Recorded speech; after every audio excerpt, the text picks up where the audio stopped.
If you want to succeed at wealth building, you got to be consistent and intentional with your money. Have you ever been out on the 25th of any month except December? It's hard to find a seat at a restaurant. It's hard to get an Uber because everybody's out and about spending because it's payday. In this video, I'm going to show you how you can be intentional with your money by giving you a 7-step process that you need to follow on payday to start building wealth. Hi, I'm Yolanda, and this is Financially Fabulous Females. On this platform, I give you easy, actionable tips, content, and strategies that you can use to manage your money well and to build generational wealth. So it's the 25th of the month. Your salary is in your account. You have your card in your hand, and you're locked, loaded, and ready to spend. But is that the best approach? In order for you to be financially fabulous and live abundantly, you got to know how to manage your money well. If you don't know how to manage what you have now, how are you going to get more? Now, I know you're probably thinking, but Yolanda, I budget. But do you really budget? I mean, you do the budgeting exercise maybe the month before, but are you going back every couple of days, every week to go and check, are you on budget? Are you short somewhere? Did you overspend in another area? A budget is a living, breathing exercise, and it's more actionable than it is a piece of paper. And there's a lot more to managing money well than just budgeting, and I'm going to break it down for you in this video. So step number 1, you got to know what your net income is. Now, the salary amount that you have on your work contract is not the actual amount of money that hits your account. All right, we got to factor in the various deductions, and your gross amount is different from your net amount. So your gross amount is in your work contract, but what's in your account is a total different story, and that's your net. So you have to factor in taxes, because as soon as you get paid, the government needs to get paid as well. All right. We also have to factor in things like UIF. You got to pay UIF at work. It's part of the law. Also, if you are contributing to a pension or a provident plan at work, that is taken out of your gross salary, and then your net salary is then paid. So now that we know what our net salary is, we need to tithe, and that is step number 2. Now, tithing is a biblical principle. It's an act of obedience. Tithing requires that we give our first fruits. We honor God with our first fruits. Now, if you're not a cattle farmer or you're not manually working for your bread and shelter, you got to give your first fruits. And for most of us, we're earning an income in form of money. So we got to give our first fruit to wherever it is we receive our spiritual nourishment, actually. So I give 10% of my income to my church. You may have a different cause. You may follow a different sort of belief. But remember that we are earning a salary. You are blessed to be a blessing, and bless somebody in no matter whichever form, whichever organization. Save the Rhinos, the Nelson Mandela Children's Fund, anything at all, but give to a worthy cause. I make this a standard part of my money management system. As soon as I get paid, I pay my tithes. Step number 3, you got to set up an emergency fund. Now, this should be ideally a once-off exercise. If you don't already have an emergency fund, you should start setting one up. You would want a 3-month emergency fund to start with. Start with 1. If 3 seems too long, start with 1 and start slowly building up to 3 months. Now, you can go longer. You can even go up to a year, up to 2 years. But remember, we want to factor in inflation. Inflation is just going to eat away at that money.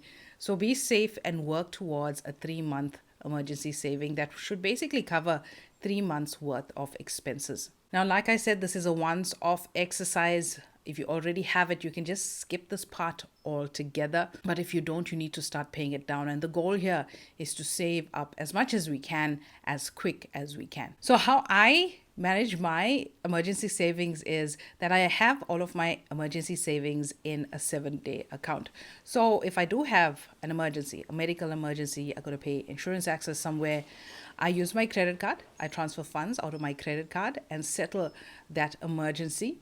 And then I give notice, a 7-day notice period, onto my emergency fund account and transfer those funds back into my credit card. All right. So I'm not tempted because I have my money locked away for 7 days and have access to my credit card as well. And I pay it off within that interest-free period. And that's how I choose to manage my emergency funds. Maybe you have a better way. drop it in the comments down below. So we know what's our net salary. We've paid our tithe. We've allocated 10% of our salary for our tithes. We have set up an emergency savings. The fourth thing that we're going to do right now is put money away towards retirement. Now, there's a lot of tax benefits of saving for retirement, and you can watch this video over here where I explained in much detail the tax benefits, the tax rebates that you have from setting up a private retirement annuity. So if you do have something at work, a provident fund, a pension fund, that's great. I'm pretty sure that whatever it is that you are contributing towards those funds, it's not going to really make a big dent when it comes to retirement. You have to have other things supplementing that. All right. So ideally you want to have a personal retirement annuity. And the reason why you want to have this is because you want to supplement that work pension, that work provident. If you don't have the work provident or pension fund, it is mandatory to have this. And again, the tax benefits are great as well. So if you don't already have one, start one up. Click the link down below. I can help you set up a nice, easy, affordable retirement annuity option to supplement your retirement savings. All right, so at number 5, we want to pay off our high interest debt. Now, credit card, store cards, very high-end personal loans, 26-30% interest. You got to get rid of that. And you can watch this video here where I explain the snowball and the debt avalanche method, either or, which you can use to start paying off your debt. Now, debt is you're basically stealing from your future. All of that money you're paying towards debt, you can be investing. You can be paying towards your bond. You can be buying additional property. You can be investing in your retirement and getting some nice tax breaks as well. So use one of these two methods and pay down your debt. This is a high priority. And again, this is a once-off activity to pay off that debt. It could take you 5-10 years, but work away at it. Remember, when we first started this video, we said that we have to be intentional with our money and we got to be consistent. Now, we don't want to be consistently racking up debt. We got to clear off whatever we have and start building wealth from there, because you can't really invest if all of your funds are financing your debt. It makes no sense. And you're paying high interest debts and you're losing even more money. There's no way that you'll be able to live a financially free life with high-end consumer debt. Now, if you don't already have an emergency fund in place, prioritize putting away emergency savings, because while you are in the state of paying down high interest debt, an emergency happens, and emergencies will happen. We just don't know when, we just don't know where. So to service this emergency, we want to use our emergency savings and not rack up more debt to take care of an emergency, because that's when you're going to be desperate. You're going to sign anything to your name, sign over a kidney just to get money to pay off that debt. And a lot of folks are in that position in South Africa, and we don't want to be there. We want to be intentional. We want to be consistent with how we manage our money. Number 6, we're going to set up a tax-free investment. Now, this can be used for many things. I always recommend, especially to some of my younger clients, to use this to supplement your retirement savings. Now, this is a great platform in which you can invest. You can even invest on a South African platform, invest everything offshore, enjoy that double-digit growth at this point, and not pay any taxes on your return. No capital gains, nothing. All right, so this is a must. It started in 2015. It's fairly new. You're only allowed to save 36,000 Rand per year, maximum of 500,000 Rand per lifetime. And I speak about it more in this video, so go and check it out. And again, if you need help setting that up, we can guide you towards the right one. Some great offshore performing funds happening right now. So reach out and we can help you with that. So step number 7, you want to start buying back some time. So you have this financial system in place. You're saving towards retirement, you're investing, you've paid down your high interest debt, you have more money to do the things that you need to do, more to put towards away retirement, more towards invest in different kinds of asset classes. The next step in the 7-step process is for you to buy back your time. And how do you buy back your time? I mean, you can always make money, but you don't really get back your time. So by buy back your time, I mean that hire people to help you out in whatever it is that you have to do. If you have a side hustle, take on some contract work. There's a lot of gig workers out there that will work for a specific project at a set fee, and they move on to the next one, or even juggle multiple contracts at a time. If you have a side hustle, you can do that.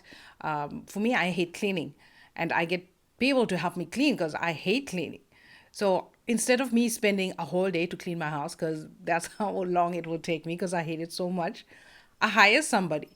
Okay, I have some extra funds because I have the system in place. I have some extra funds to have somebody come in 2 3 times a week, clean up my place for me while I'm working, while I'm golfing, while I'm making videos like this. So let's just recap the 7-day payday routine. So the 7-step payday routine to build wealth.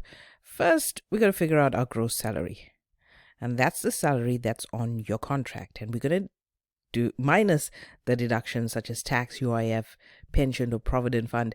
You might have other deductions from your salary, so you got to sit with your pay slip and work it out. And once we do those deductions, we're going to end up with your net salary, and that's the amount that ends up in your bank account. So once we've identified our net salary, the next step in the 7-step process is to tithe or give. Now, tithing is a biblical principle. If you don't believe in tithing, give. There's so many in South Africa that need a helping hand right now. The next step is to set up emergency savings. We want to do this as quickly as possible and save up as much as possible. Ideally, we want 3 months worth of expenses saved up. And again, this is a once-off exercise. Then we're going to look at retirement savings. Many ways to save for retirement. A handful of them give you some nice tax incentives. Then we're going to pay our debt. High consumer debt, credit cards, store cards, personal loans. We're going to pay that down. And again, this is a once-off exercise as well, because once you have this plan in place, you don't want to go back to the old way of spending. You want to be on top of things. And once you pay down that debt, you have your emergency savings. You're not going to fall into that debt trap again. Once you complete that, you move it to the side. Now you have a lot more of your money to put towards investments. And the first investment that you can go for is the tax-free investment. Now, there's many investment options in South Africa, and I want you to go to my website, www.financiallyfabulousfemales.com, and sign up for my free investor masterclass, where I take you to the various categories of investments and what you should be investing in first, and the pros and cons of each one. And your very first investment should always be a tax-free investment for obvious reasons. But once that debt is settled, you're going to have much more money. You can be saving money, save up for property, do absolutely anything you want to build your wealth. The last step is you're going to buy back your time. And once you have the system in place, you will know how long it's going to take you to become financially free. How long all of your various investments, your investment property, your dividends, your various returns that you get from your investment, how much can they pay for in terms of financing your lifestyle? From there, you'll be able to take a decision as to how to invest some more, how to replace your income and be financially free, and not counting down the days to retirement when you're a little bit older, a little bit slower, and can't really enjoy life to the fullest. You want to enjoy your money while you're young, and with a proper system, by being intentional and by being consistent with your money, you can make that happen.